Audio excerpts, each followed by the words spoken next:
आपल्या प्रेरणादायी आराध्य दैवत छत्रपती शिवाजी महाराज, राजमाता जिजाऊ आणि त्यांच्या स्पर्शानं पवित्र झालेल्या मातृतीर्थास प्रथम मी नमन करतो.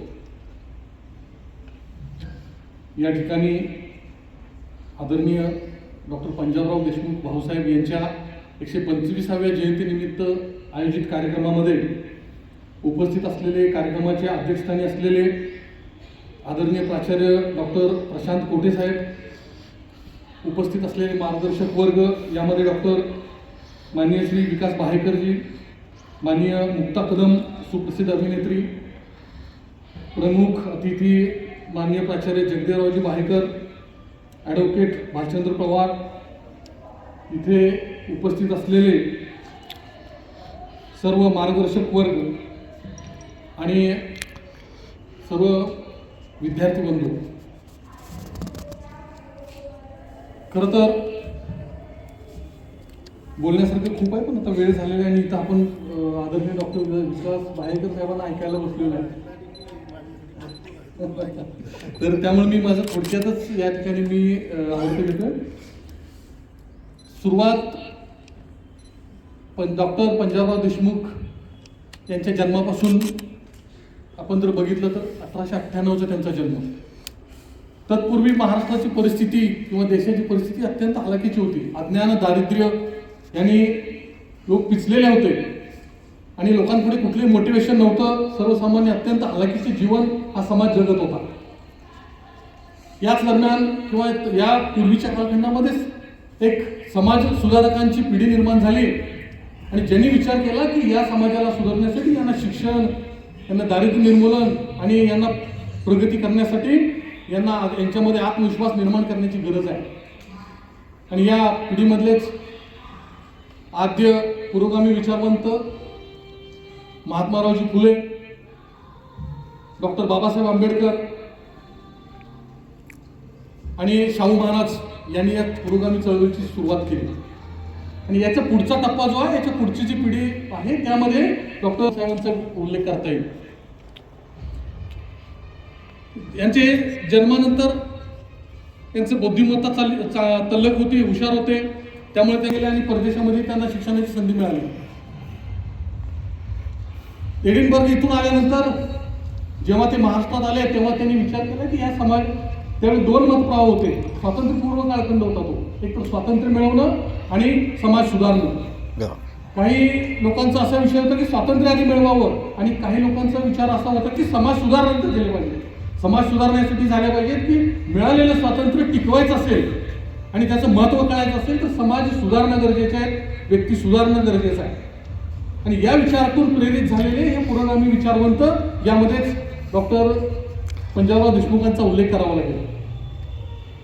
यांनी पाहिलं समाज अज्ञान आहे, याला शिक्षणाची गरज आहे आणि सुरुवात शिक्षणापासून करावी आणि तळागाळामध्ये शिक्षणाचं बीज रोवण्याचं काम यांनी केलं. या दरम्यान पश्चिम महाराष्ट्रामध्ये कर्मवीर भाऊराव पाटील यांच्यासोबत काम करत होते. मी स्वतः त्यांच्या संस्थेतला विद्यार्थी आहे, त्यामुळे मी याबाबत खूप परिचित पण आहे. कारण पश्चिम महाराष्ट्रामध्ये कर्मवीर भाऊरावांचं कार्य आणि इथं पंजाबरावांचं कार्य, या दोघांच्या कार्यामुळे तर आज महाराष्ट्र पुरोगामी मार्गावर आहे किंवा पुरोगामी म्हणून गणला जातो. डॉक्टर भाऊसाहेबांनी हा विचार केला की इथं लोकांना अभ्यास शिक्षणाची गरज आहे. त्यांनी तळागाळात शाळेचं जाळ निर्माण केलं, शिक्षण प्रसारात शिक्षणाची गंगा ही सर्वसामान्यांच्या घरापर्यंत पोहोचवण्याचं काम केलं. सर्वसामान्य मुलांना शाळेत आणून बसवण्यापर्यंत त्यांनी काम केलं. केवळ इतकं फक्त त्यांना माहित होतं शिक्षण म्हणजे जरी शिक्षण देणं जरी मोफत असलं तर शिक्षणाला काही ना काही खर्च आहे. राहणं, खाणं, जेवण हा खर्च आहे. आणि यासाठी निकड ओळखून त्यांनी छात्रानंद विद्यालयाची स्थापना देखील केली. छात्रानंद वसतिगृहाची स्थापना केली. तिथे त्यांनी गोरगरीब सामान्य कुटुंबातील मुलांना आणलं, तिथे त्यांना निवासस्थानाची व्यवस्था केली आणि त्यांना शिक्षणाची संधी उपलब्ध करून दिली. याचबरोबर ते राजकारणात देखील तत्कालीन राजकारणात सक्रिय होते. स्वातंत्र्यानंतर पहिले ते कृषी मंत्री झाले, सहकार मंत्री झाले. 15 वर्ष सलग ते सत्तेमध्ये असताना सत्तेचा उपयोग सर्वसामान्यांच्या प्रगतीसाठी कसा करायचा याचं उत्तम उदाहरण आपण म्हणून त्यांच्याकडे बघावं लागेल. कारण सत्तेत तर असतो, आपण बघतो सत्तेचा कितपत उपयोग समाजासाठी होतो, तो कसा करतो याच्यावर, कोण करतं, कशा पद्धतीने करतं याच्यावर अवलंबून आहे. कृषी मंत्री असताना त्यांनी त्या दरम्यान त्यापूर्वी हा देखील विचार केला होता की भारत हा कृषीप्रधान देश आहे, याच्या विकासासाठी, भारताचा विकास व्हायचा असेल, इथं काही औद्योगिक क्रांती नाही झालेली, इथं कृषीप्रधान देश आहे, इथं शेतकरी महत्वाचा आहे, इथं शेती महत्वाची आहे, आणि या शेती सुधारण्यासाठी काय केलं पाहिजे, लोकांच्या हाताला काम मिळण्यासाठी शेती सुधारणा झालं पाहिजे, शेतीचं उत्पन्न वाढवलं पाहिजे, तरच देशाची प्रगती होईल, हे त्यांनी त्यावेळी ओळखलं होतं. आणि त्यानंतर पहिल्या स्वातंत्र्यानंतर 10 वर्षामध्ये जे काही शेतीच्या विकासासाठी सर्व काही करायची जे त्यावेळी बीज रोवली ती आदरणीय भाऊसाहेबांनी रोवली. कृषी कर्ज आपण जे आज म्हणतो, ही संकल्पना लोकांना, शेतकऱ्यांना अनुदान देणं, त्यांच्या पिकाला भाव मिळवून देणं, यासारख्या गोष्टी देखील भाऊसाहेबांनी केल्या. भाताचं उत्पन्नात आपला देश अग्रेसर होता, परंतु ते अत्यंत पारंपरिक पद्धतीने भाताचं पीक घेतलं जात होतं. भाऊसाहेबांनी विचार केला, जपानी तंत्रज्ञान इथं जर रुजवलं तर निश्चितच आपल्या पाण्याची बचत होईल आणि उत्पादन वाढेल. त्यांनी ते तंत्रज्ञान देखील पहिल्या 10 वर्षात स्वातंत्र्यानंतर भारतामध्ये आणलं. म्हणजे एकंदरीत विकास कशा पद्धतीने करायचा, विकासाची जी दृष्टिकोन आहे तो या व्यक्तीजवळ होता.